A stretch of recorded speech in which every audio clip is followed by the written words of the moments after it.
Okay, tonight I'm going to show you how to make a traditional scallop potato. First thing you do is you get a nice russet potato and you peel it. Now that it's peeled, you cut it. Now you can cut it to whatever size you want, but I like to do them pretty tall because they are delicious. So about this size is good for your average steak dinner. That's kind of what you want. It's about just under 2 inches thick. Okay, so next we're gonna blanch the potatoes. So first you want to heat up your water, of course, but add a little bit of salt. It helps the starch from sticking to the bottom of your pot. Okay, so once you cut your potatoes, you're gonna blanch them in your salt water for about 12 to 15 minutes, depending on how thick they are and how many you're blanching. So when you're blanching your potatoes, you want to make sure that your knife goes into them just like butter. And then you know they're ready. So next up, cool water.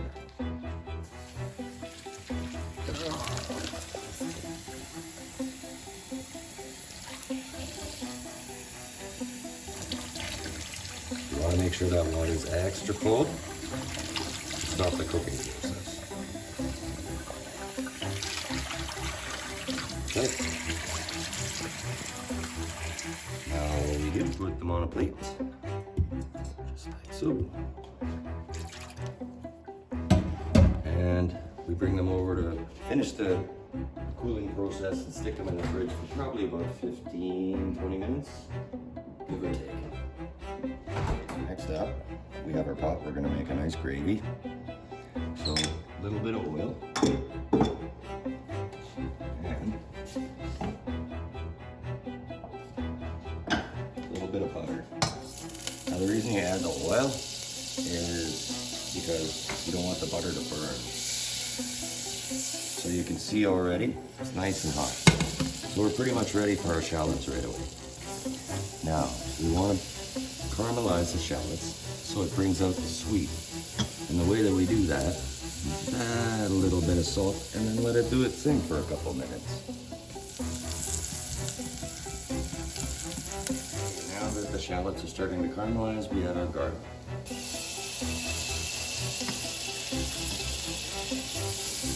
Now all we want to do is make sure that we get the garlic to the point where it's fragrant, because we don't want it to burn. And it gets bitter, tastes like garbage.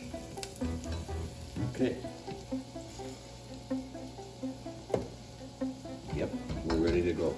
So now we're gonna start adding our beef stock. Just a little bit at a time, because we want to pull some of that off the bottom.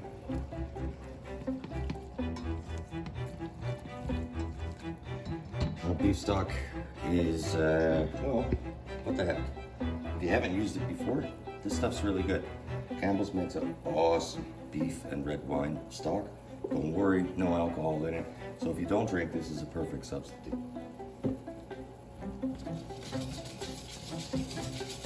Okay, now we got our gravy in, so we're gonna add a little salt, a little pepper, just to add a little extra flavor. And now what we're gonna wanna do, you want it about medium to medium high heat. Once it gets to a boil, you can start to turn that temperature down. One thing I would recommend too when you're making gravies is just a little bit of tomato paste, right? It gives it that rich kind of flavor. So we're gonna let this reduce a little bit, and then we're gonna add a thickening agent to make it taste even more delicious and give it that consistency that you want. When you're making gravy, you'll see that this is too runny. What you want it to do is stick to the back of the spoon. So that's kind of the level of the thickness that you want for it. Okay, so we're just gonna salt and pepper our steak. You want to make sure it's on all sides. That's why you saw that I put salt and pepper on the bottom of the plate before we place the steak.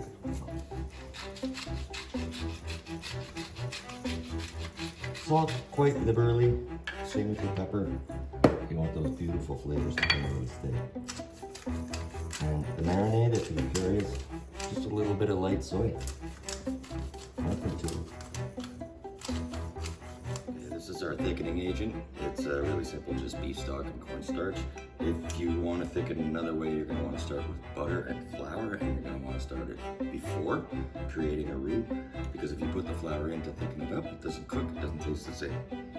So I'll just add that now.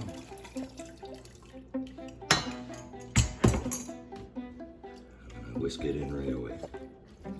So I'm going to turn the temperature up just a little bit so that can reduce again, and I'm going to want it to be nice and thick at the end. So I may have to add a little more cornstarch depending on how it goes, but initially just a little bit.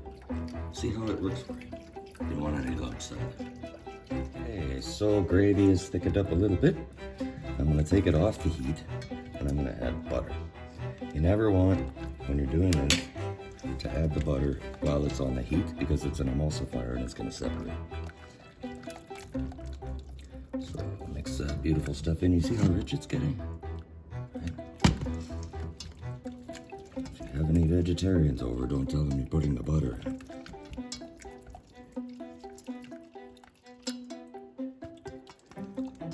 Okay, now that's all mixed in. Next up, we're going to strain our gravy.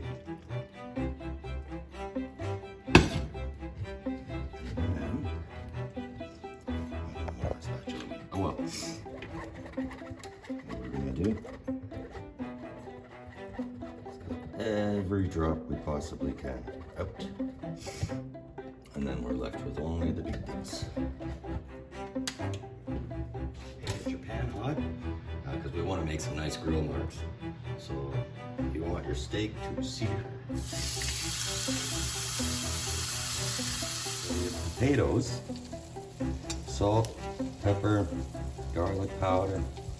You want to do it on all sides. And in your pan over there, as you can see, we have butter and oil.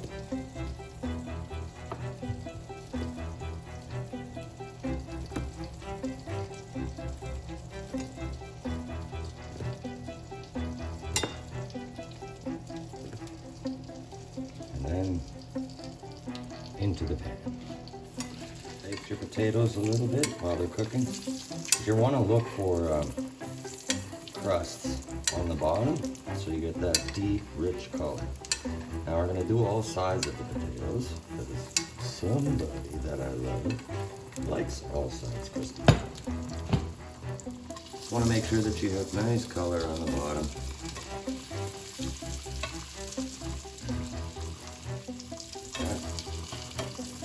Probably do it a little more on the bigger one.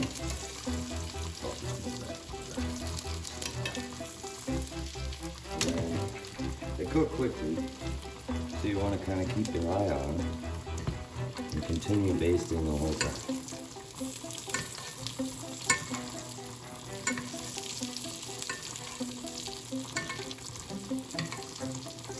Sides are done now. We do the edges just to add color, make it look pretty.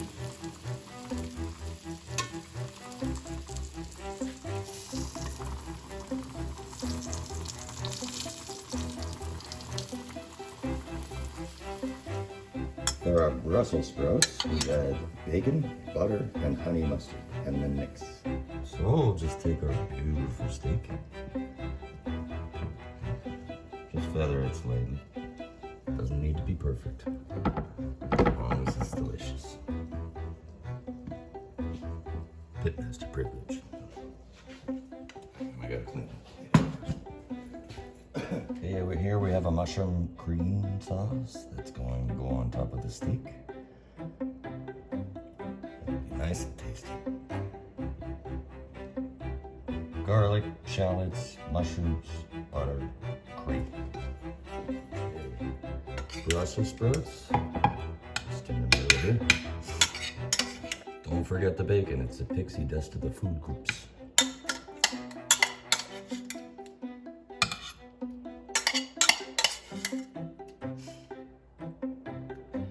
For those of you who don't like Brussels sprouts, you're missing out. Just means they haven't been done right. Gravy. Pour a nice little pool on the plate. And some people like lots of gravy. Some people like less gravy. So we bring that to the table. Take our potatoes. Oh. Sound effects are included. There we go.